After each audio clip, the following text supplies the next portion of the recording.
Hello, snakes. My name is Dante, and today it's Podcast Tuesday once again, and 2 days away from Christmas Eve. So, yeah, and so this is going to be a Christmas special podcast, which is a top 10 best constructs because they resemble toys, the toys that you get for Christmas. Yeah, and so they seem kind of cool. There's like 149 constructs, and I'm gonna review the top 10 best of them with a combo of the week and a bonus as well. A bonus one on top of that. So yeah.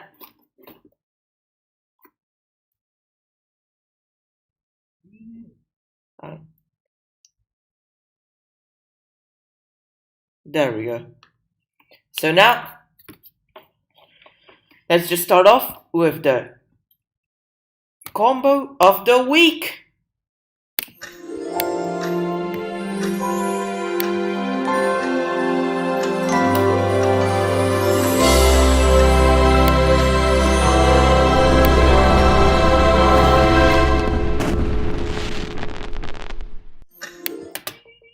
Nim Deathmantle, Suchi, and Out of Dementia is the combo. It works for any deck, any color, or regardless of color. That combo works because they're all colorless. And so basically, Nim Deathmantle is a 2-mana artifact equipment. Equipped creature gets +2/+2, has Intimidate, and it's a black zombie. Whenever non-token creature dies, it's put into your graveyard from battlefield, you may pay 4 mana. If you do, return it to battlefield and attach Nim Deathmantle to it, equipped 4. Suchi is a 4 mana 4/4 artifact creature. If it will die, its controller adds 4 colorless mana. And Out of Dementia is a 2-mana artifact. Sacrifice a creature. Target player mills an amount of cards equal to the sacrificed creature's power. So yeah. And the combo is okay. You have Nim Deathmantle on turn 2. Out of Dementia on turn 3. Suchi down on turn 4. Sacrifice Suchi mill an opponent for 4. You get 4 mana. So, you put the Suchi effect first. You get 4 mana, then Nim Deathmantle takes effect. Pay that 4 mana, put Suchi back in, and then attach Nim Deathmantle to it. Like that. Then, you do it again, sacrifice. Mill sits, and then you do it for infinite mill. That's just so good. And I like it. So yeah, this is how the combo works. So now, let's just get in to the number 10 card. And it is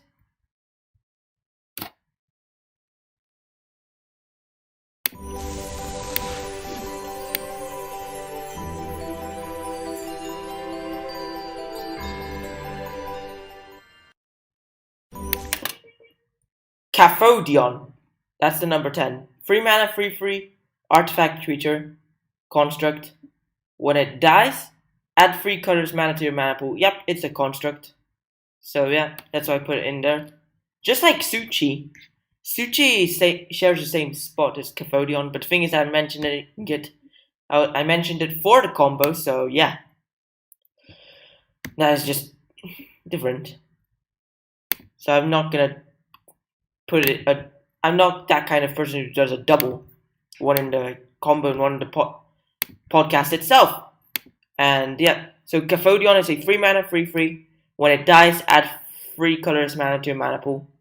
So it's just like Suchi but inferior. Well, inferior? Yeah, it is inferior. Because Suchi is just 4 mana 4/4 that adds 4 mana when it dies. Kafodion is a 3 mana 3/3 that adds 3 mana when it dies. And yeah, not just that. Suchi is actually Suchi is on the reserve list, apparently. Kafodion is not. In fact, Kafodion was actually reprinted a bit recently, like in Ultimate Masters. I think Double Masters as well. I'm not entirely sure. Commander Legends may have been a reprint as well for this little guy. I don't know exactly. I can't remember exactly. But yeah, still. Kafodion number 10. That's a construct. And let's just go into our number 9 card. And it is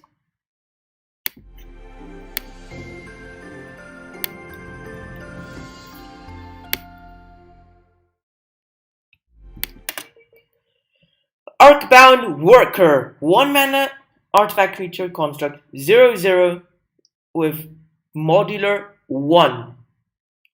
And why is it good? Oh, that's because it's played in Affinity Hardened Scales deck, not the normal Affinity deck. Hardened Scales one, because it's very good because, you know, basically, if you have Hardened Scales out, then it enters with 2.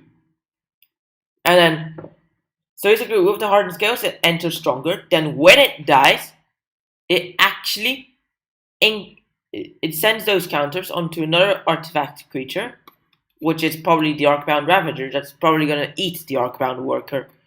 Plus, with Hardened Scales, it's gonna add 1 counter to it, which is much cooler. So I like it.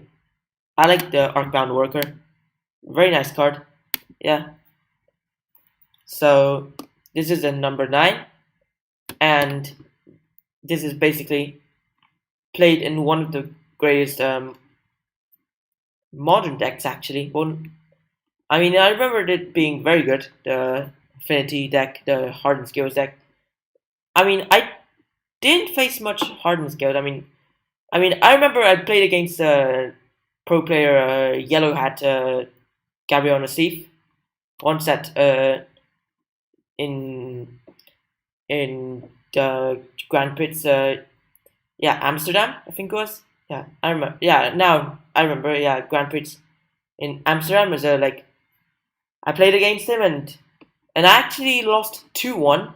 But he was playing an Affinity deck, not Affinity Hardened Scales, Affinity normal one. Yeah, back in 2018. So yeah. But so basically, that's when I played against a professional level Affinity deck, not Affinity Hardened Scales. I never faced a professional level Hardened Scales deck. That's what I'm saying. But still, Hardened Scales is a very good deck, as I've seen on lots of streams and stuff. It's cool. So let's just go into our number 8. And it is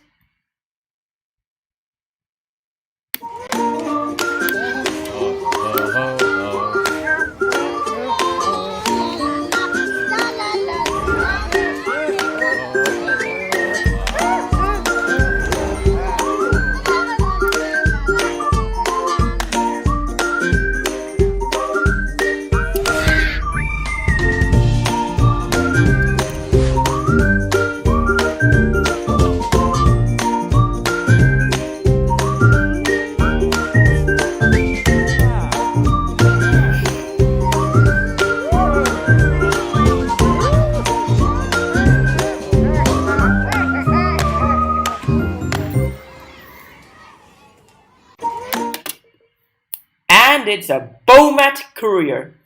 Yup, it is a construct. It's a very good one. I remember it being played in the originals, when it was in standard. I remember that card being played. Not played much in Pioneer, but it's now coming back to life with the new Rakdos Death Shadow popping up. It's a 1 mana 1/1 artifact creature construct. Haste. When attacks, ingest the top card of your library face down.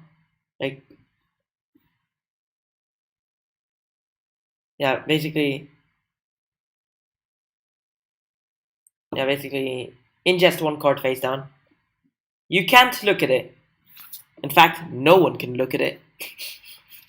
And then you can pay 1 red, discard your whole hand, sacrifice the Bowman Career to put the card's heads out under it into your hand. Each Bowman Career holds its own cards. So if you have multiple ones, don't just sacrifice it just to grab all of them, because that's not gonna work. You have to they each work individually, so you can just pick one basically. Bowman Career is still a very good card. I remember playing it a lot, like before it rotated out. It was a very fun card to use. I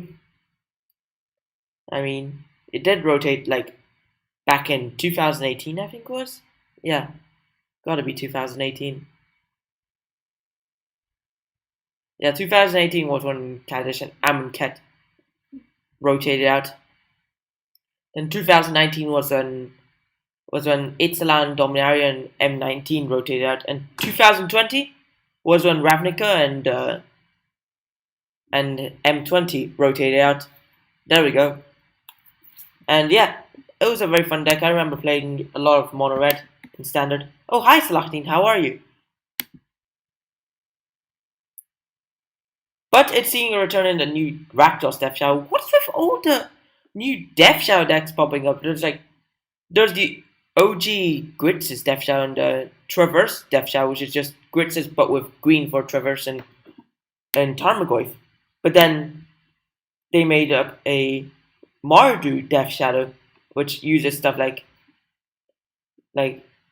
Ranger Captain of Eos and Ranger of Eos and stuff, and just cut the blue so you didn't use Gurmag Angler, no Snapcaster, no Fox Scour, and not even Stubborn Nile, and you just use white instead and stuff. I'm good, yeah. Then there's then people just come up with a Jund Death Shadow. Jund, but then they put Death Shadow into the Jund deck. Not much synergy with it. They did put Jund, it's a Jund deck, but then they just chipped in Death Shadow. And also they cut Bloodbraid out, put the Death Shadow, put Timur Battle Rage, and they even put Lurrus in the sideboard. Then there's a Rakdos Death Shadow, which they just cut blue completely and just focus on more aggressive stuff like Monastery Spear, Goblin Guide, and yeah, Bowman Career. That's when that card came in, yeah. And so it's back basically, and I think I have 4 of those. They probably went up in price now because of its return. I'm not really sure about how good Rakdos Death Shower would be. I think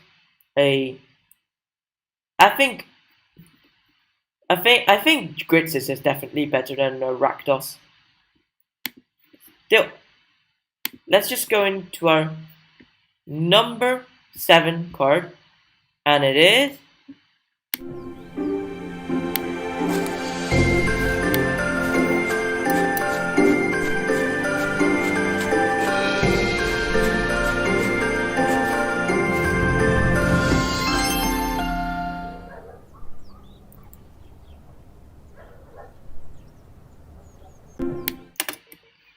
Stuffy Doll, 5 mana, 0/1 construct with as enters.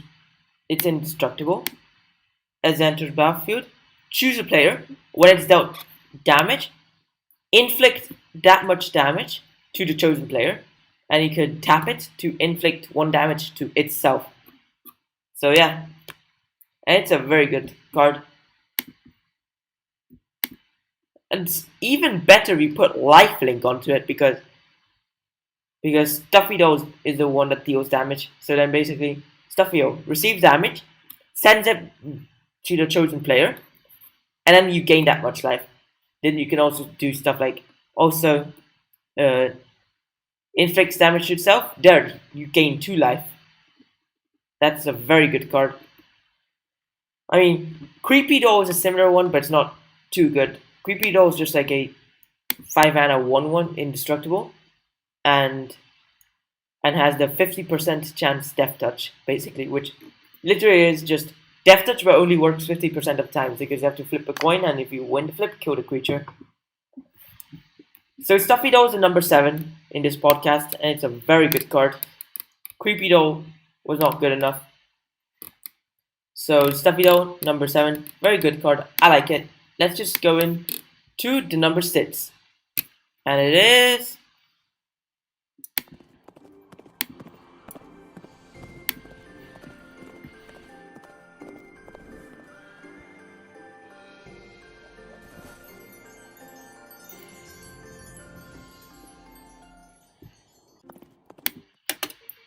Adaptive Automaton. That is the number 6.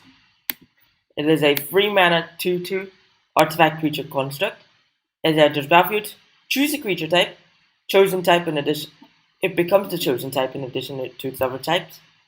And other creatures you control of the chosen type get +1/+1. So it is a very good one because it works with any tribal deck for commander. Basically, it's not played in other. It's not played in the other decks. It's just for commander. If you want to build a tribal, you can put Adaptive Automaton in place of any lord. So it's a universal lord, basically. Works for any type, and I like it. There's Brass Herald, which is a worse card. Same power and toughness, but it's double the cost. Gives it to all creatures, not just your own. Does not become the select type. It's a golem instead of construct. But that is all for when to battlefield. Review the top 4 cards. Put all creature cards of the chosen type revealed this way into your hand, and the rest on the bottom of your library in any order. So this is basically just, so you're doubling the cost. So you're doubling the cost, removing the fact that it becomes the chosen type, and including your opponent's creatures, only for Ringleader. Nothing else. Like Goblin Ringleader, but for universal types. Not good, man. What was Wizards thinking? This is too weak. Brass Herald is the very weak card. Adaptive Automaton, that is good. You just have to. The only cost is just remove Ringleader, and that's it. Then just half the cost. Becomes the chosen type. Only hits your side. Very good. I am very good. I very like the Adaptive Automaton. Very good card. That's why it's number 6 construct. In fact, it can turn into any type. So if you want, I can put this card into any tribal podcast. Just because, yeah, why not? Let's just go into our number 5. And it is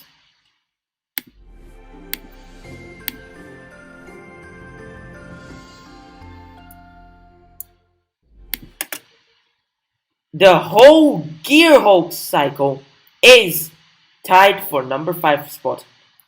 So basically, they are all just Gearhulks, they're just constructs. This is 5 mana, this is 6 mana. So basically, these two are 5 mana, while the rest are 6 mana. They each have a different keyword ability, as you can see there. And yeah, Cataclysmic Gearhulk is just basically Cataclysm that hits Planeswalkers as well, on a creature, artifact creature in fact. Combustible Gearhulk basically allows you to draw free cards or self-mill free to hit someone for the total cost. Not just Gearhulk, it's just one broken removal, because basically kills anything and grants you that much life equal to toughness. Verger's Gearhulk, I remember that card being played a lot in Kaladesh Standard with Winding Constructor counter decks, because distribute the 4 counters. When you distribute them onto like if you put 1+1 counter on 4 creatures, it's actually 2 on each rather than 1 on each. 4 on 1, then it's actually 5 on 1. 3 on 1 and 2 on another. That's actually 4 on 1 and 2 on another. Putting basically, it just, depending on how many creatures you choose, it just adds 1 to that creature when you were using Winding Constructor. This is just very good. And then the Torrential Gearhulk was just the standard version of Snapcaster. It's just the overcosted Snapcaster that only hits instants, but casts them for free. Like rather than having to pay 2 mana, then pay for the flashback. You get a bigger creature. You have to pay a bit more. Only cast instants for free, and yeah. So Torrential Gearhulk was the standard version of the uh, Snapcaster, and Torrential Gearhulk is now no longer played because rotated out. Same goes to Verder's Gearhulk. Not just Gearhulk uh, still sees commander play. Combustible Gearhulk just for any commander deck really never. Not just an combustible only for commander and Cataclysmic. Had a few standard decks I think. But if not, it's just commander. The top layer is just commander. Bottom layer used to be played in standard, no longer played. That's basically thing. The bottom cards were just obsolete. The top one is just only for fun, just for commander. If you just want to have fun in commander. Let's just go into our number 4. And it is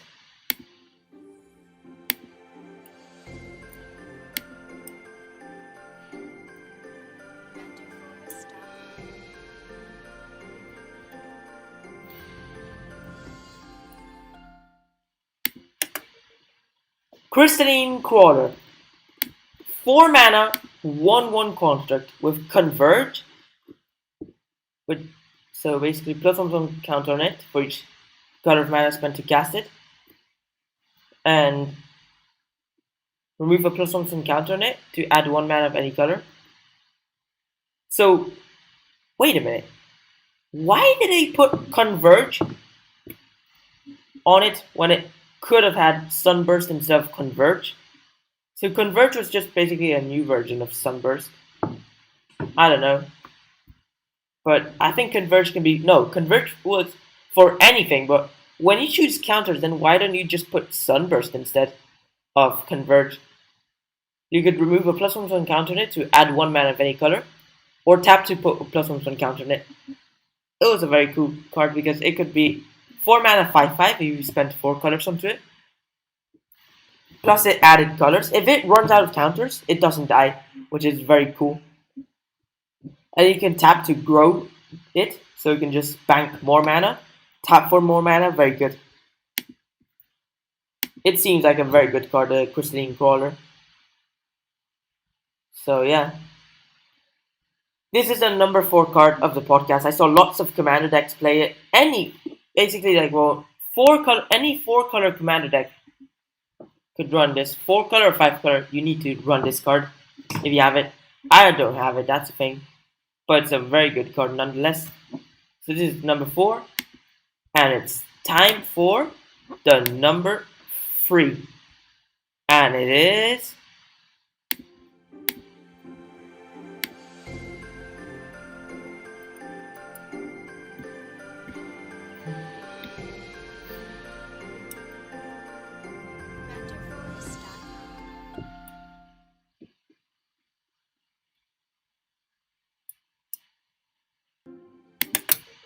I just had to put these tied together because, well, yeah, they were just both very good constructs that basically, they're both double Ets, 0/0s, that enter Ets +1/+1 counters in it. On Hangerback Walker needs 1 mana and tap it to put +1/+1 counter in it. Walking Ballista removes the need for tapping, but adds 3 mana to the cost. And basically, what they do with the counters, well, they each have different things. Walking Ballista removes the counters to deal damage. Like, basically, remove 1 counter to do 1 damage. Just like, Crystalline Crawler. Instead of adding mana, it deals damage. So that's a very good one. Used to be played in Standard. Played in Modern now. A bit in Commander. But not in other formats. Whilst Hangerback Walker is also played in modern. They're both played in Tron decks. Hangback Walker is actually played in a few Affinity decks. Walking Ballista is not played in an Affinity deck. They're just both Tron cards that you could just bring in uh, with Karn or just use it in your main. So yeah, and but Hangerback Walker, why it's played in Affinity is because when it dies, it creates 1/1 Fopters equal to the number of +1 stone counters it, and they have flying, and that's just too powerful. This is why Hangerback Walker is actually it's played more, even though Walking Ballista may probably be better. I don't know. So I put them tied together because Hangerback Walker is the meta card, and Walking Ballista is just like the power card. Walking Ballista is strong, but Hangerback Walker is played in more decks. This is why I tied them together. Number 2, and it is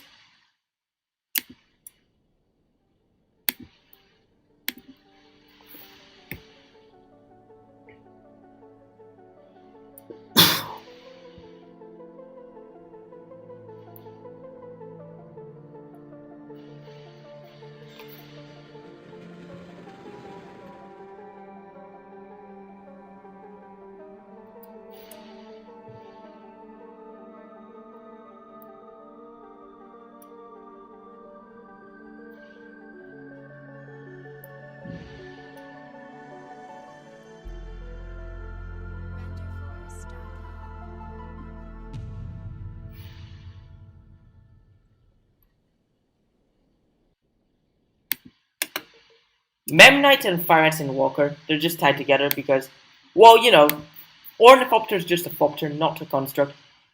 And they're just both two powerful 0 mana cards. Memnite 0 mana 1/1. Firaxin Walker 0 mana 0/3. Simple as that. They're just played in Ensoul decks, Cheerio decks, and yeah, they have basically endless possibilities. Some of them, I mean, Firaxin Walker is just a legacy only, whilst Memnite is just modern legacy. I have a Firaxin Walker, but I don't have a Memnite. I think I don't have Memnite. I may have one, but I don't know. They're just two good cards on the 0 mana cost each. And yeah, they're just very good. This is why I put them tied together, because there isn't much different. In fact, well, actually, Firaxin Walker may be a bit better than Memnite because Memnite's just a 1/1, whilst Firaxin Walker is a 0/3. Firaxin Walker has a higher defense, like has a total power and toughness of 3, whilst Memnite only has a total power and toughness of 2. Let's just go into the final card, the best card in the podcast, and it is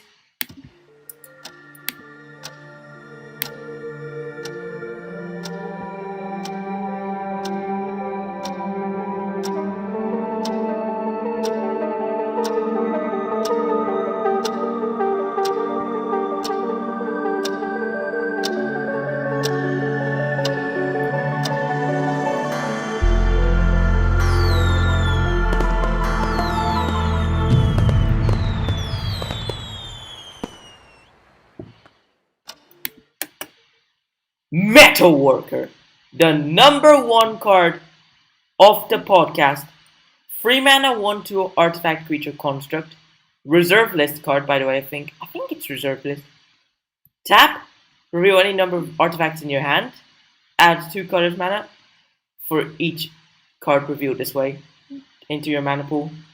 Very good one. And I've banned in some formats. I think it was banned in Legacy. I'm not sure if it was banned in Commander. I think I saw someone in Commander using the Metalworker a few weeks ago. And I think it's restricted in Vintage as well. I don't know. I just gotta double check if Metalworker is a banned card. Still, it's the number 1 of the podcast. Very good one, by the way.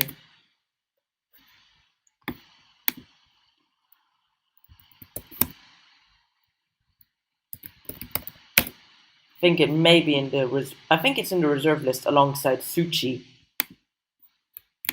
Yeah.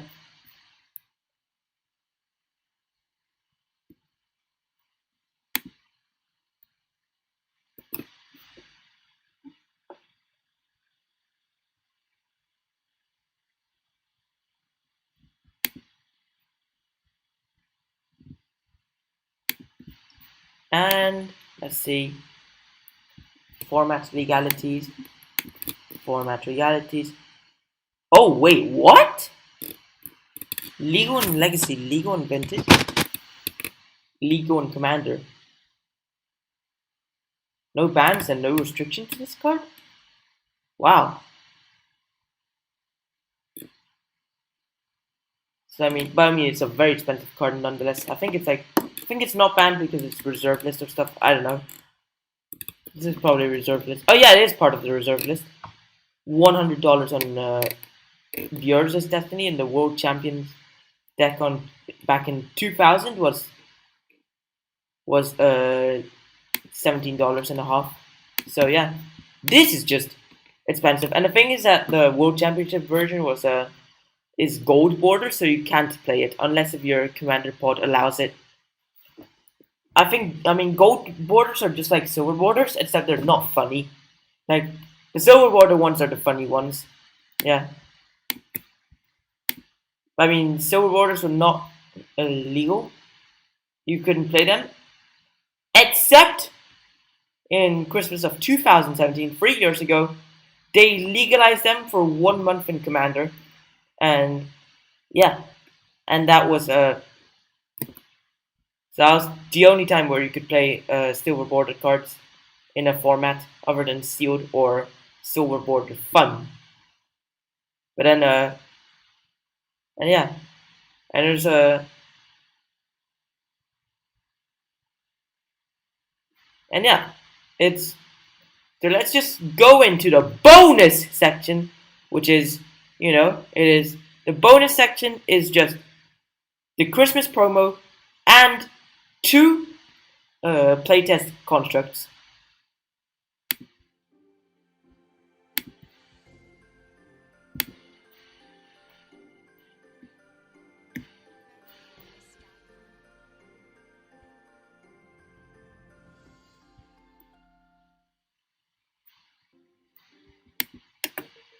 Top Deck the Halls is the holiday promo.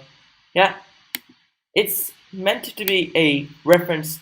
The art is actually a reference of Dream Halls, but instead of being Dream Halls, like I think was it Karn or I don't know which one was it. Instead we have Jinji right there, and yeah, and it basically it's just in a Christmas tree rather than being in a factory. I think. Yeah, Top Deck the Halls, that is the holiday promo because all the holiday promos, all just most of them are references to old cards or basically to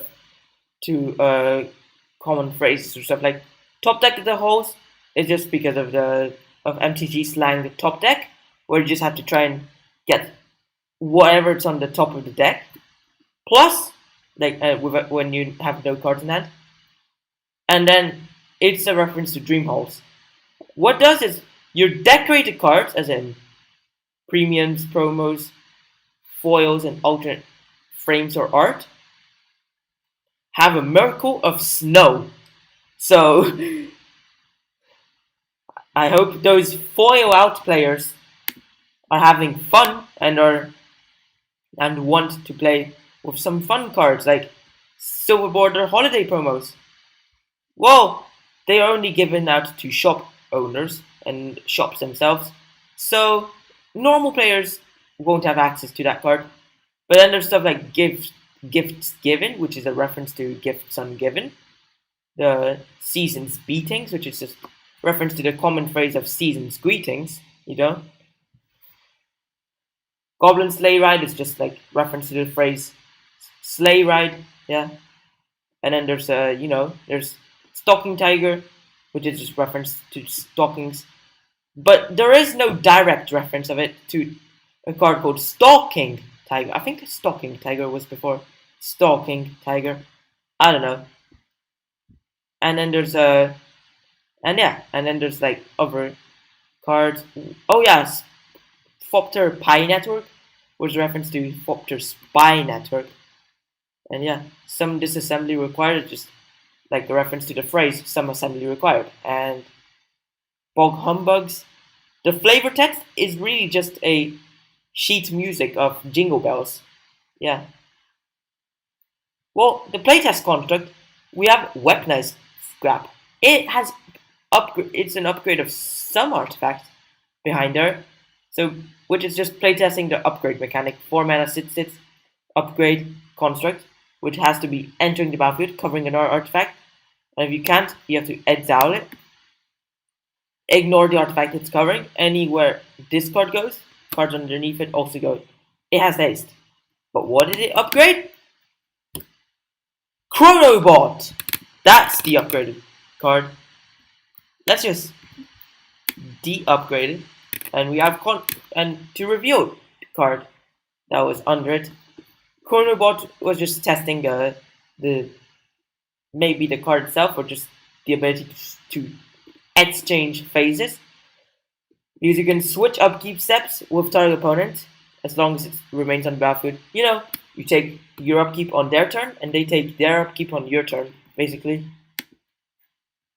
It seems cool, but playtest cards cannot be played and constructed. Only playtested during draft, not even commander. They're not silver borders because they are meant to be for playtesting actual mechanics. They're not fun cards, actually. Yeah, even though some of them may seem fun, they're not really intended for fun.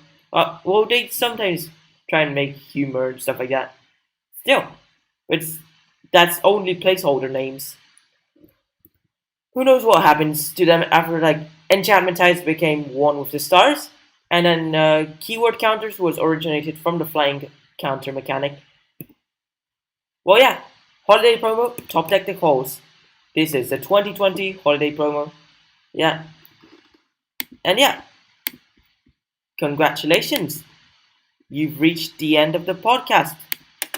So why don't you like and subscribe and follow if you haven't already. Share with friends. Stay tuned to our next videos, streams, and podcasts. Podcasts will be live every Tuesday at 4 p.m. GMT, 5 p.m. CET, so stay tuned to them. Watch my other videos too. Thanks for watching. Hope you enjoyed it. And bye.